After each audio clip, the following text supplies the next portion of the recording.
Oh yeah, it's a 2-for-1 special. What's up guys, that guy with a pencil here, fun fact, I do Ubuntu. Have it on me, and keep it on me at all times. Hey, another fun fact, I'm gonna try to do this. If I'm ever like behind, like there are multiple chapters that are out, I need a review, I think I'll just make like a super review, which is gonna be weird, but I'd rather have like a super review than just like double upload, because like, I don't know, I think it's just easier, and thusly I get to cover things. But you may be wondering, hey, Pencil Man, why are we on the first page? I should have remembered. You know what? I'll look up what the chapter title is. The first page is devious. I hope the rest of the chapter ended. I had to edit last chapter review too, chapter 198, because it was devious.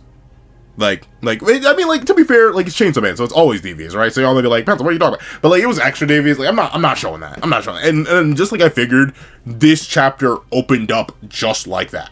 And I was like, I can't, like, I got limits. I'm not risking. You know, I've seen other people show it, as a primary feel. Like, I've seen it on thumbnail, but yeah, we ain't doing all that. But let me see, what is this chapter actually called? Chapter 199. Chapter 199.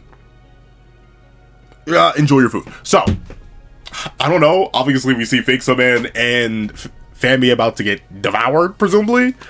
But, like, they have no organs. So what are they gonna eat? Like, where does it go? Like, will they just pop out? And isn't Fix Man a little bit too big to be, like, where is it gonna go? I'm a little confused. But with that being the case, there are some things I want to highlight on the first page as we hop right into the chapter itself. Notably, as the falling down, and I do find it funny. I've seen a lot of people say that falling and other primordials may literally actually be Death's kids. Like, in the same way that Yoru, aka War, referred to both Tank and Splagooter as her kids and had dominion over them. A lot of people are mentioning that Death may have dominion over Falling, and that is kind of reinforced by Falling actually being concerned about, you know, Death's standing and like how they're appearing and what people are looking at on them on the first page. Once again, the first page contains the freakathon from the end of the last chapter, so I'm not going to show it, but I do like that little characterization for Falling. Falling was an interesting enough character. They were much more obstacle coded than character coded in their arc, which is funny, which is hilarious, because like technically it should have been their character arc, and it was, but still, it's weird to think about Falling as a character, but they were a character. And we see that Death, who doesn't have an actual name now that I think about it, obviously we've met other horsemen, and Famine very specifically is just called Famine. Fami is just an abbreviation of Famine, but Yoru isn't, unless, does Yoru mean war in some language? I don't know. Like, if it means war, but like Yoru may mean war, but it's just not war. And obviously for both of the control Ds we've seen, it was Makima and Nayuta. They both had names, but so far I don't think Death has actually given us a name. They're just Death. But with it being the case, Death explains, even if I could die, another Death would be born after my death. Even if the next Death doesn't enjoy human culture like me, mankind would be destroyed in no time. So, we do get some clarification, some extrapolation, some explanation. Ultimately, the main reason that Death is operating the way that Death operated, and it's not simply wiping humanity, despite having existed in the narrative presumably for a hot minute now, is because of their own respect and interest in human culture. It's very much it's very Beerus coded, if you will, right? Where Beerus doesn't destroy Earth in Battle of Gods, both the anime, the manga, or not both, but the anime, the manga, and the original movie continuity, mainly because Earth food was really, really good. And obviously it isn't food in particular that does it for Death, it is literally human culture. But that's the thing. Ultimately, there is that personal interest that Death has that's like, hey, this is how I kind of want to do things this way. I don't want to fulfill my purpose. But at the same time, that does seem to imply that Death does have a predetermined purpose that they're almost digi-destined to fill out, right? Like, ultimately, they still will do it. That's why they want to be stopped, quote unquote. At least that's what last chapter implied. So, like, I wonder why. Like, notably, we don't have... I'm trying to think, have there been insinuations of like a higher power in this universe in particular? Like, is there like a figure that's supposed to be like the big G? Like, I'm not sure if that's ever really been implied. Like, obviously we have a lot of concepts like the underworld. Now I think about it though, no one's really mentioned heaven. And like, at least on the top of it, and but then again, we do have the Angel D, which technically is like an indirect reference to that. But like, this is the thing, there hasn't really been a mention of something like that. But I do wonder why. Because obviously, you would just assume that the prophecies are wrong. And as people point out, it actually was Fami, quote unquote, death itself, who gave the prophecies about death. So maybe they were just lying and tweaking. But if that's not the case, I do wonder if there's some sort of external force, or if it's literally instinct that will override death on the determined day, and then they will just begin wiping humanity. I don't know. But it is very interesting that ultimately death does want to be stopped, and stopped in a way that prevents another death from coming and destroying human culture anyway. And notably, I do genuinely wonder, if humans are destroyed, like does it lead to a grandfather paradox, right? Where like the whole idea of the grandfather paradox in uniform timeline theory, not multiverse theory, grandfather paradox doesn't really apply in multiverse theory because you just create a separate timeline. But in the grandfather paradox, there is one timeline. And if you go back in time to slaughter your grandparent, then bada bing bada boom, you don't exist in that timeline anymore, meaning you can't go back in time to slaughter your grandparent, meaning they exist and give birth. Like it is literally a paradox that just consistently keeps looping. And we know that D's are born from human fears, right? Like ultimately, while they are technically directly tied to their concept, they aren't exactly the concept themselves. They only exist and grow stronger based on the fears of humanity. So if a singular D were to hard wipe humanity, would that instantly hard wipe all D's too? Like, would that essentially be mutually assured destruction? That's what I'm wondering. And notably, that does somewhat fit into how DC interprets death. Specifically, Death of the Endless from DC is noted to wipe everything and just leave. It's never really implied they die themselves, but that's kind of what's implied in a sense, right? They put the tables up, close the door in the universe, and just vanish. Which implies death itself, because they don't exist anymore. Or at least are not present anymore. And that's kind of the same thing that happens here with death. I do wonder what would happen if all of humanity was wiped out. Would all DCs weakest immediately? I would presume so, considering how they are born. But with that being the case, interesting that death is looking for a way around this, presumably through Chainsaw Man, obviously. And that does genuinely make me wonder, though, is that actually, like, I mean, notably, I would love to experience a world without death. It'd be interesting. It would be very interesting to see how that world functions. Because, like, we wouldn't be able to eat.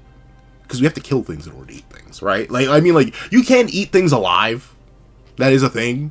But, like, if nothing dies, then it'll just, like, never process inside of you. You would literally just be eating. You'd be eating for eating's sake, I guess, at a certain point. And that's about it. I'm not exactly sure what would come out of eating at that point. Because you can't, like, kill a plant in order to eat it and break it down for its nutrients. You can't kill an animal. If nothing can die, I'm not sure how humanity would function. Like, I guess that would lead to, like, I mean, overpopulation would instantly become a problem. Like, there are a bunch of issues that would come with the way the world is right now if humans were to spontaneously become immortal and death would cease to exist. And, like, it would just mess up everything. Because, like, everything dies.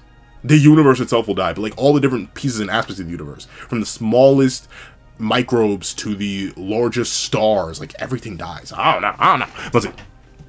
But let's take a look back into chapter 199. What's this called? I already forget. Oh no. Enjoy the meal. Enjoy your food. All right, let's see. Hey, can't you just not destroy mankind? You could just live quietly forever.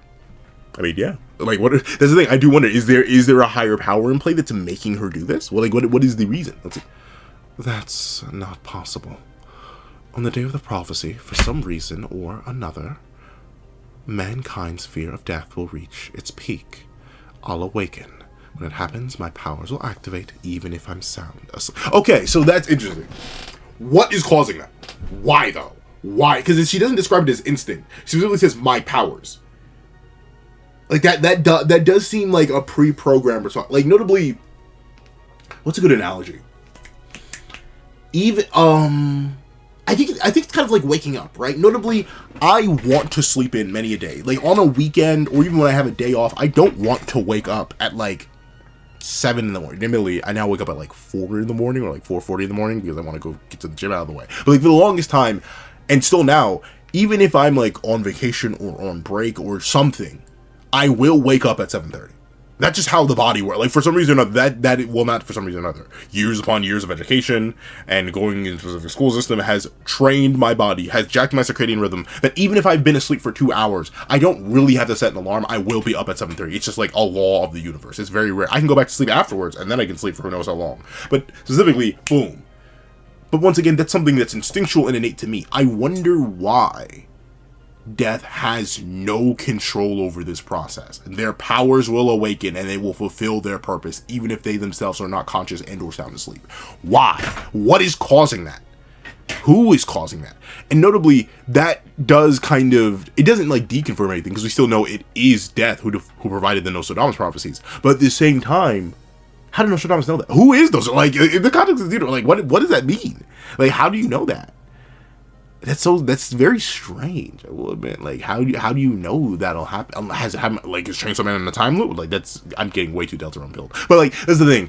I don't know. That's an interesting development there. No matter what, they will destroy humanity. So, ultimately, they need to destroy, destroy death. That's the thing.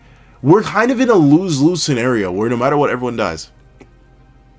Where everyone lives for, like, this is the thing. And I think that's what and someone pointed this out. I will not claim this as an original thought. Someone pointed out in the comments, because I remember it was mentioned by Asa like 2 or 3 chapters ago that, hey, bada bing, bada boom, what Yoru intends to create is infinitely worse than a world where everyone dies. Like it's just levels upon levels upon levels of difference between those two realities, but neither of them are positive, but yours is way worse.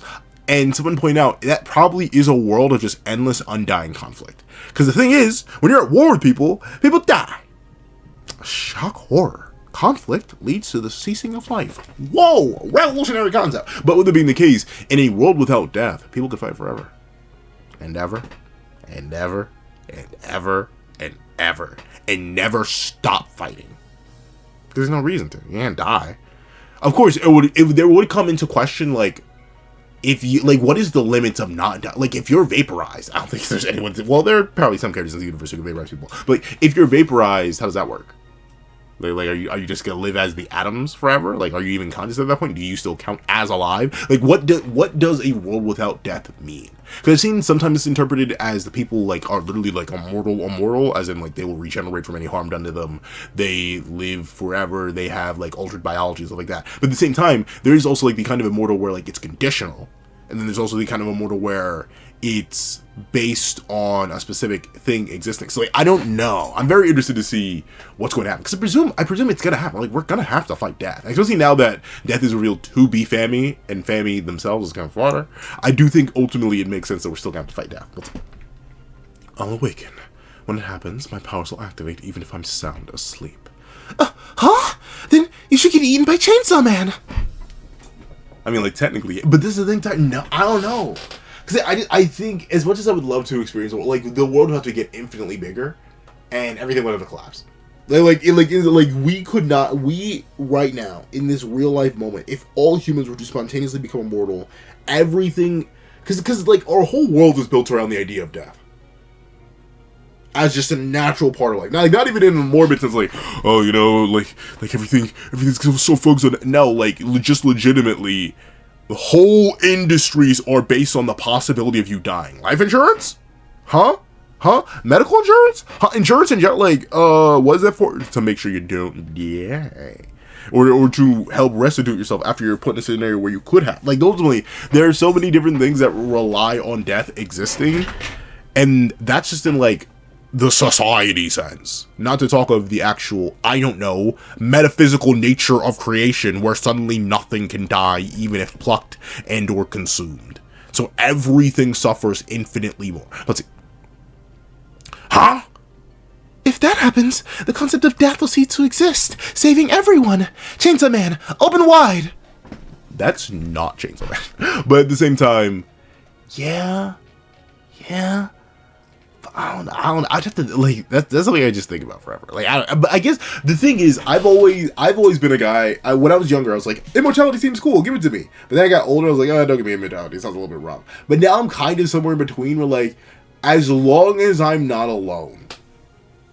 Like, as long as I'm still, like, a social creature, because everyone else became immortal, then we can work with it. But, like, just being alone and immortal, it does not sound fun. But in this case, everyone would become immortal. But not just everyone, everything in this universe would become immortal. Which would be rough for a whole bunch of species. Let's see. That's... Oh, did she never consider that? Like, what are you just thinking now? I have a good idea. If you two cooperate with me, mankind won't be annihilated. Maybe. Oh, interesting. But what, like, like, I do genuinely wonder, what can this duo do in particular?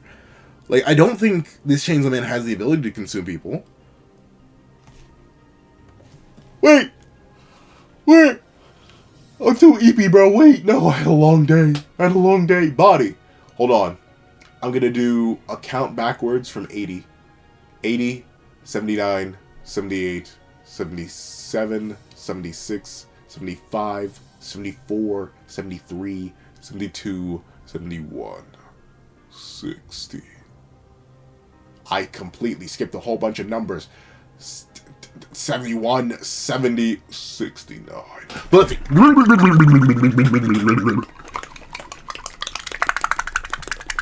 Wait up! Let's see. I have a good idea. If you do cooperate with me, mankind won't be annihilated. Maybe. But yeah, it's the thing. I do wonder, what will they be able to do? Oh, really? Then we'll help. Yeah, so let us move. I don't think she's gonna let y'all do that. Let's see. Oh, well, not but that's the thing. Why is it not possible? Like, you put them in this, like, why don't you just let them up? That's not possible. Huh? Why not? Because I'm going to eat you guys. Well, I mean, like, she did ask them to be prepared in, like, a meal form. Like, eating your sister? I know some people who are into that, but I wouldn't say I am. That's a little bit weird. And eating, like, how, though? Where's it going? Why? Let's see. Huh? Oh, wow. Actual fork and knife. Time to eat. Fujimoto. I swear Fujimoto. Yeah, let's skip the first page of the chapter, Fujimoto. Don't tell me I'm gonna have to.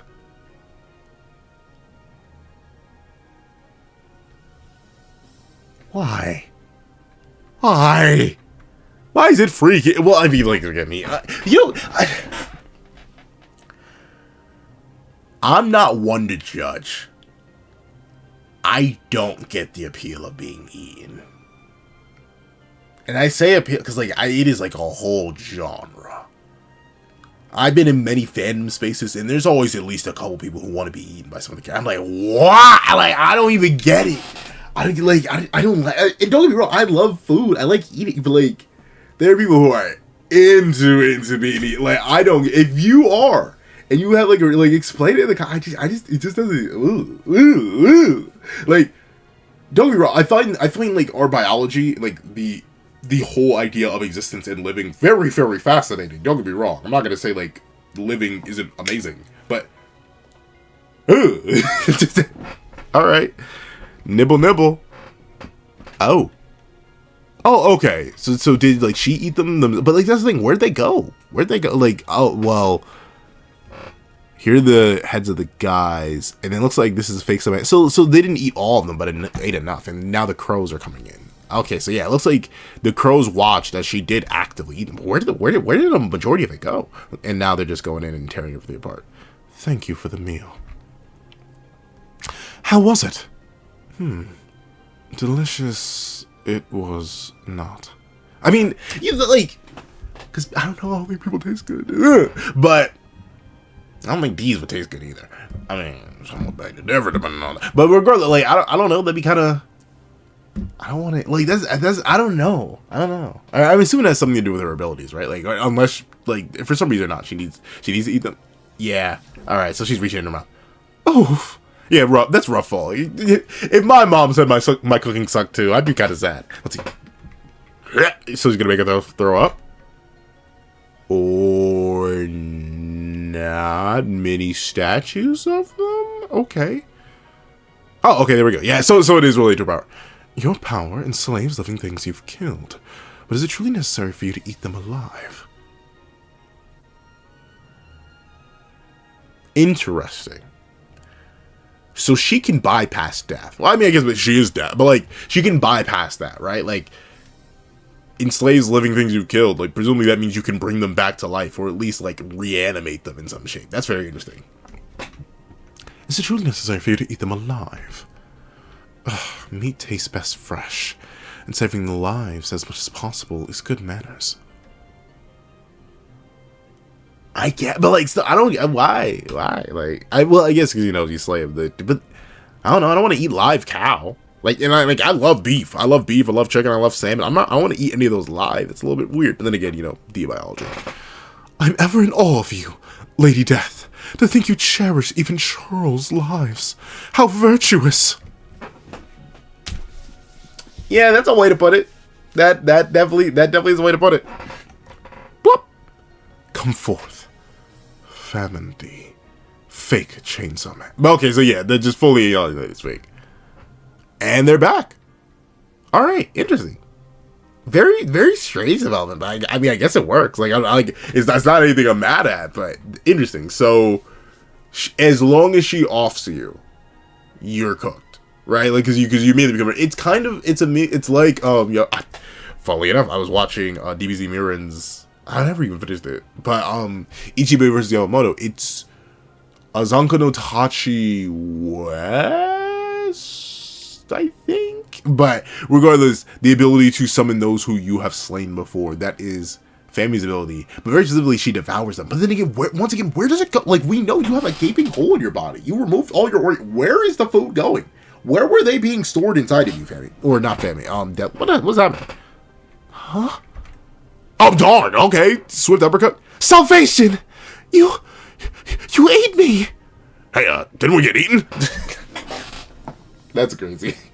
Like, but you know what? I don't. This obviously I haven't been eaten, as far as I know. But I've had those ones before where like something happens and then it happens so fast, like relative to you, that you don't even think about it. Like, the amount of times I've been blitzed and I'm like, did that just like I am going the speed limit in the right lane. What is happening? How fast are you going that you are blazing down that far ahead of me? You are literally half a mile ahead of me in 3 seconds. How fast are you going? Take your pedal off the metal. Or no, like, get your foot off the metal, bro. You do not need to be lead-footed. Oh, no. I'm scratching my eye too much. Oh, it's going to be bright red. No. Oh, I'm EP. Let's see. Wait. Oh, well, yeah, now they're cooked, right? Because she ate them? Or because she slaughtered them?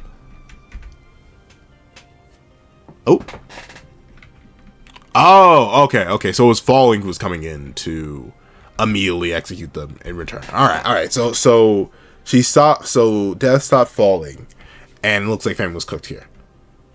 But you know what? That makes me wonder. Did Falling ever? But then again, I guess not, right? It's weird. Because technically, should a new Fami have been born? Because she died, right? Like shouldn't that have happened? Oh, look my eye. Oh, Lord, look my eye. But, like, shouldn't a new Fami have been born? Because she died. In order for this to work, if she's able to command them, they died. So it's interesting. Well, then again, I guess because she's Death, she can sort of override that. But it's very interesting. I order you to plunge mankind into an abyss of terror. Why? Well, oh. To make Chainsaw Man and Yoru as strong as possible? I get it. Yeah. Well, then again, I don't know how that would make Chainsaw Man more powerful. I mean, more conflict means more fear, I guess. So, just general Chainsaw Man is, because a lot of people would focus it on Chainsaw Man. And obviously, Fake Man is here. So, Fake Man acting negatively would just raise the stakes and power of Chainsaw Man himself. But at the same time, interesting. So, at least to me, currently this confirms that Death does not believe that Chainsaw Man and Denji are a viable option to actually defeat her. Same thing with Yoru. Ultimately, she thinks they still are not strong enough and now wants these two to go out and make them even stronger. Let's see. Got it! Leave it to me! Salvation! Yeah, they are fully taken over. Woo! That's rough, but luckily enough, we have chapter 200 right here. Oh, did that work? Oh, that almost worked perfectly. Let's see. Bang. Oh, chapter 200, Toxic Couple. Hey, what are you doing? Shooting the sunset, because I hate sunburn. Oh, that's the sun? I was wondering, I thought it was just like the abrifex of her bangs. Let's see. Shooting the sunset because I hate sunburns. Hey. Get a little crispy coat, don't hurt nobody. Okay, it does hurt. Like it actually will make your skin flake. But still, hey, don't knock it. And what did the sunset do to you? Though, how crazy would it be if she banged the sun and it actually exploded? Chainsaw Man upscale to oblivion and beyond, bro. Like, that would be actually really insane. But interesting. She is able to use the abilities and is now using them more loosely. Who knows how many people she may have just accidentally atomized depending on how far the bangs go. Hey, I brought us some grub at the convenience store. Aren't you broke? Did you steal that? Nah, I bought it with a wallet I found on the dead body. So, grave robbing? Yes, you did, Denji. You basically did steal that. That just because he was cooked doesn't mean you can take his wallet. What if he had a family who could have used that funds for their own groceries? Now you just took it, Denji. Well, but then again, you know, Denji, and that's the thing, right? As many people have noticed, it is Denji slowly but surely becoming less and less human until, you know, they're essentially in the same place. Let's see. Or you're trying to make Denji less and less human until they're in the same place. That's appalling. Hey, then don't eat it. Bro's like, well, you don't like my hospitality, you don't like my generosity? Fine, shut up. Let's see. Convenience store food is full of toxic additives. Not wrong. Not incorrect, but like, what are you gonna eat then? Gotta eat something. Let's see. Then don't eat it. I can eat it because I'm a toxic woman now.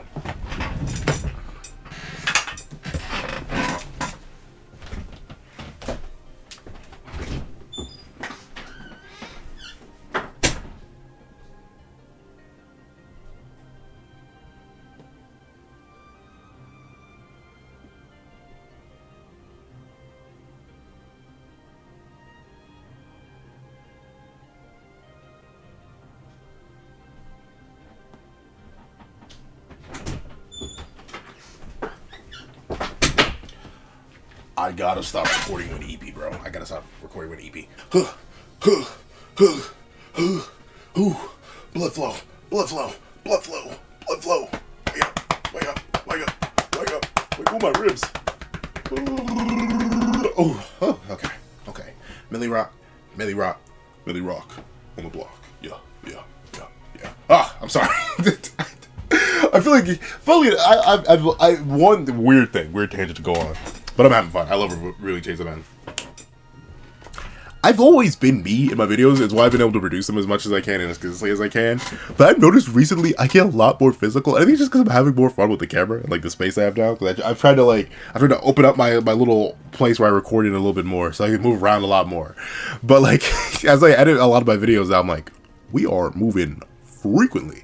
And the thing is, I have different views of how much of the camera is actually there, so I can't always tell if I'm actually properly in frame. So whoops, my apologies. Let's see.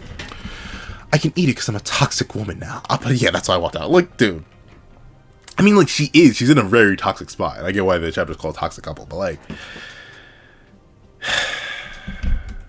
I mean, whatever excuse you need, man, whatever. Like, notably, I'm in a place now where I take the good with the bad. Gosh darn it, like call me conquest, bro. Like, I really do be like, man, I know it's unhealthy. I'm gonna still do it anyway, just in moderation. Let's see. That's kind of cool. You were right, Denji. In what way? I should only do fun things. I don't have to think about the unpleasant thing. I mean, like, in a lawless world, yeah, I guess. And when you're the only people with power in that lawless world, you might as well. But, like, I don't, like, then again, I do like my job. Like, this is the thing, I do like my job. So, it's different for me. Like, I like all my different, like, from content creation to, like, my actual real work. Like, I do actually like that. So, it's weird for me to say, like, oh, well, technically, sometimes, there's some aspects of it that are unpleasant, though. I don't think you should. Like, how do I put this? Hedonism is not the way. At least in my opinion. Like, I get it, you know, live for your own pleasure, live by your own pleasure. You have one life, you might as well enjoy it fully.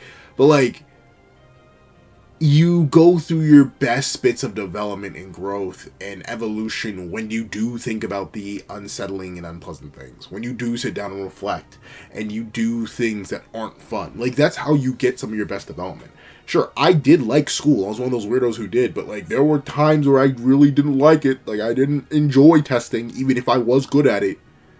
But it was through testing over and over and over again that I got better at answering and thinking and moving on the fly. Honestly, it is the school experience that is... that's what has allowed me to create content in a weird roundabout way, because I'm able to come up with things off the top of my dome piece and speak my mind freely and articulately. Normally, sometimes. Your boy's really bad with English sometimes. But with it being the case, I don't really think that's the way to go, Asa. That's a pretty dark path you're walking down. Let's see. Huh?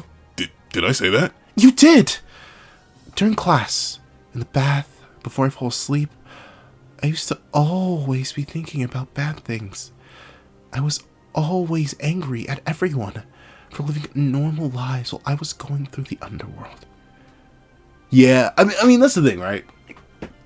I do live by the philosophy that comparison is the thief of joy. Like sure, you definitely can compare yourself to people, but like don't make that your entire thing. Like you like fight back. But yeah, nah, that's the thing, because that's how I feel. So it's hard for me to fully empathize with Asa here because I don't live by that way. But I gotta imagine, like Asa lived a horrible life, and even technically still has lived a really really rough one, losing her arms, losing everything, losing her bodily autonomy for extended periods of time at any time, but the behests of a literal underworld creature. Like Asa's been going through it. So for her to have this negative mentality and to be consistently focusing on the bad things, yeah, it makes sense because her life is a majority of bad things. My life, luckily enough, ain't like that, so I'm able to like enjoy life in a more general sense. But yeah, for someone like Asa, I believe that her life has been nothing but agony because of what we've gotten. Let's see. While I was going through the underworld, turns out they were just trying not to think about it. Well, this is the thing. You don't like. And it's funny, because I always say this, you don't even know what fully goes on in your own head. Your subconscious is called your subconscious for a reason. You don't control that bad boy as much as you do. You can definitely influence it with your active conscious, like the amount of times such and such has appeared in my dreams, or something has shown up there only because I saw it in like the real active world, and my brain was like, hey, let's just pull this as like background detail, just throw that in there. But I say all that to say, you'll never be in another person's head. So to say, oh, just so they weren't thinking about it, you don't know that. You really don't know. Like, you genuinely cannot fathom what people could have been thinking and talking about. Or mainly just thinking about, because no one has access to the inside of somebody else's head. At least not yet. Let's see. It turns out they were just trying not to think about it. Huh? Oh, darn. She made the rest of that bun disappear. Let's see. Aw, she's happy a little bit. Alright. Oh, no. Is all the scars? I see the eyes close. Yeah, okay, so Yoru's back. Alright. So, ultimately, the fear of Yoru is gone, and that's the issue. Like, awesome. For someone who's so scared of the future that Yoru's gonna make, you're kind of feeding directly into her plans. Let's see. Denji, join me for some post-meal exercise. Okay, so they're hunting down the Chainsaw Man fakes. Bang! Bang! And look at the smile. He's having too much fun, bro. They really are a toxic couple, bro. Let's see. Bang! Ooh, alright. Darn, alright, and the head lands right in the basket.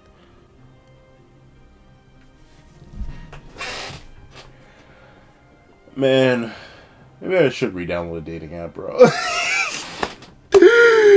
look at these monsters, these creatures, these animals, these beasts laughing. They're having such a good time. They're living the dream. They're living the interpersonal dream, bro. But I'm struggling. I'm fighting. I'm struggling. I'm fighting, bro. No, I need to find love, bro. I need to find. Yeah, I've jokingly said this is my friend, but it's becoming less and less of a joke the more and more I get. I was like, first woman who's actually remotely attracted to me, she's getting married. Like, she's gonna ring in like 2 months. He's like, you should do that. You should wait. I'm like, I've waited too long. I am not getting younger. My knees tell me day by day how I'm simply not getting younger, only getting older. I refuse to have no knees by the time I have full-grown adult kids. I need to hurry up and figure something out now. But man, it is crazy to see Denji just so desensitized. Well, and I mean that's the thing, right? Denji he wasn't fully desensitized, but he didn't have like too much regard or care for. What did you shrink? Gosh, why does this always happen? Now I gotta do this. When did this? I wasn't paying attention. Gosh darn it. All right. But to see Denji not reduced to this, but like see him fully embrace something like this, it is crazy. Just fully falling in love with somebody else who is encouraging all the negative things in his life. It really is a toxic couple. Let's see. Oh, hey, fake saw man. Nice to see you. But why are you attacking the real Chainsaw Man? Shouldn't you be, like, wreaking havoc amongst humans? Hey, that one looks like a big shot. Watch its head. Oh, alright. Are we just gonna boom? How crazy would it be if the Fix a Man plotline just never ended up getting resolved? Or, like, we never found out who it was. It was literally just some random that got boomed by Yoru. Let's see. Bang! Oh! Ching. Oh, so the force can actually be deflected. Okay, did Pochita do that in part 1 against Makima? I don't know if he did. Huh. But all right. But notably, this is a fake summon, so very impressive. Able to actually redirect a bang. Yeah, and it bounces things off and then explodes. All right. Wow. Okay. Let's see. Boom. Ouch. Hey, not gonna lie to you, gang. So Chainsaw Man be riding a bicycle with a girl? I mean, not Chainsaw Man, maybe, but like, Denji certainly can. Why not? Whole world's gone bad. But see, huh? Should the solitary warrior from the underworld be flirting with a girl? I mean, gotta make more solitary warriors in the underworld somehow. No, but that's the thing. It is why they always say don't meet your heroes, but I don't know. I think my heroes pretty chill. But that's the thing. It's a point where Denji as Chainsaw Man and Denji as Denji come into conflict. It's unironically a very Peter. No. What is the issue I'm thinking of? But essentially, it's the idea of perception. And what does someone mean to somebody else? And by proxy, what does that meaning to someone else reflect back to the original person? And ultimately, Denji, he's refusing to let himself. It's Hannah Montana. He's refusing to let himself be defined by either. He takes appreciation and has respect for both sides of himself, both Denji the boy and Chainsaw Man the hero. But because he acknowledges that he is both of those things at the same time, he simply does not care when someone attempts to force a role upon him, because he's the man who chooses his own roles. It doesn't matter to him. He will pull his own igniter, his ignition, when he feels like it, for who he feels like it. He will be his own hero, not just the hero for others. I do think it's a neat development for Denji. That ain't my backstory, bub. Okay, very Wolverine coded. Ooh, okay, but the weave. Okay, so it looks like Fix Man isn't that powerful, considering they are like full body Pochita in terms of like stats and build. But Denji dodges the first swing. The blade gets caught and comes in for 2 back strikes.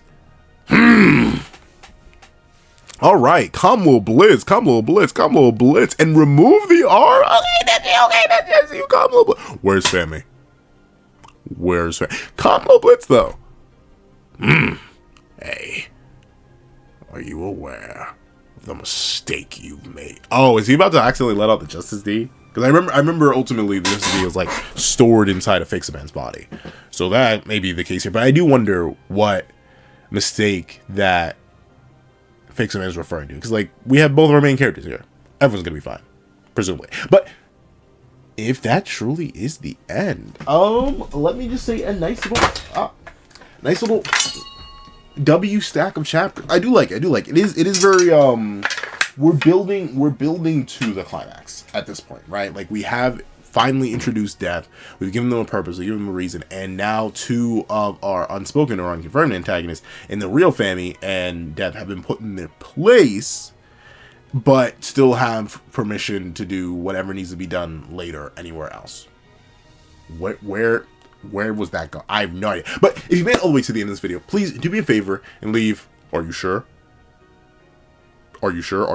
Leave "are you sure" in the comment section down below. Thank you so much for watching. Remember to leave a like, share, comment, and subscribe. Make sure that little videos so you don't miss out on any videos that come to the channel. Also, you can have a page down below where you can support me for as low as $1 things like exclusive videos, early content, and more. Also, now become a member of the channel for as low as $3 a month to get the same perks and more. Those perks include the live reactions, you have the series time to review, ad variations of all my videos, and you become a $25 Patreon or a $25 member, you can order whatever video you want. Also, the link to my Ko-Fi in the description down below, and you drop 5 minutes or a short video, 20 being so long video, or any means at all. Any support is always greatly appreciated. Now, I'd like to thank you so much for watching. Once again, I hope you guys have a wonderful day. This is That Guy with the Pencil, writing off.